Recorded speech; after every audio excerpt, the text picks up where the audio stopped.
using formulas to calculate math problems in school, like 2 plus 2 equals 4, or 2 pizzas times $10 equals $20?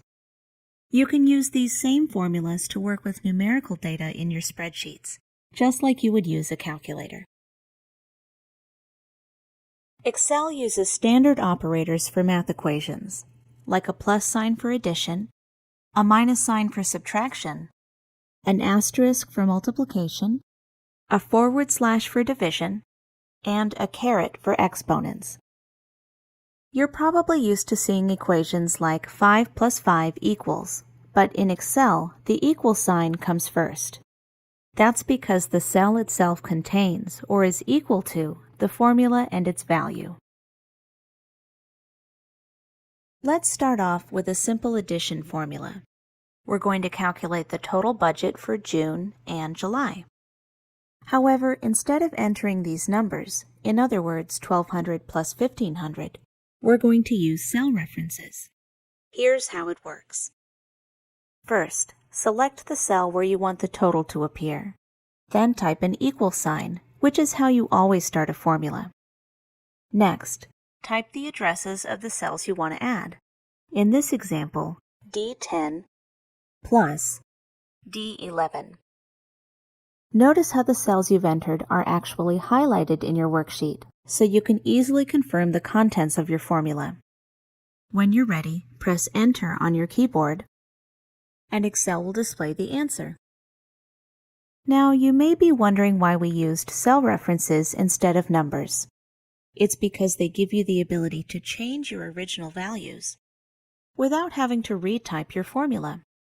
Excel automatically recalculates the answer, so it's always up to date. For that reason, you should try to use cell references whenever you can. To edit your formula, all you have to do is double-click the cell. If you make a mistake or change your mind, you can press Escape on your keyboard, and it'll go back to the way it was. Let's try another example, this time with multiplication. I want to calculate the total price for plastic silverware, so I'll need to multiply B4 by C4. Once again, start by typing an equal sign. But instead of entering the addresses manually, we're going to use something called the point and click method. Just click the cell you want, and the address instantly appears in your formula. Most people find this much easier than typing out the cell addresses by hand. When you're done, press Enter, and the answer appears. Finally, I want to show you a quick way to add a formula to several cells at once, specifically these 3 cells. Instead of retyping the formula above, we're just going to select the first cell, then locate the fill handle in the bottom right corner. Click and drag the handle down, and when you let go, the formula appears automatically in all 3 cells. Now we can see the total cost for each item. This is a great shortcut for duplicating formulas if you plan to use the same one more than once. Formulas really are one of the most powerful and convenient features in Excel.